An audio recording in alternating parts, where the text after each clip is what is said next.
Hey guys, welcome back to the shop. So we are continuing on an order for Richy. This is going to be a turquoise and buckeye burl blank that is going on to a Dragon PSI rollerball pin kit. It's got a custom eye there again from Jennifer at Stormwinds Creations. Appreciate your help on that, Jennifer. And let's go ahead and get started.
All right, so pin has been turned here. Looks good, good looking blank.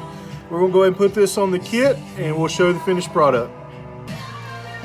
All right, so here's our finished product. Awesome looking eye in there. On a dragon pin kit, a lot of turquoise in it.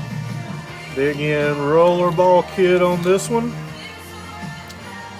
So thank you once again for the order, Richy. Hope you guys enjoy it. Thank you for watching the video, and we'll see you on the next one.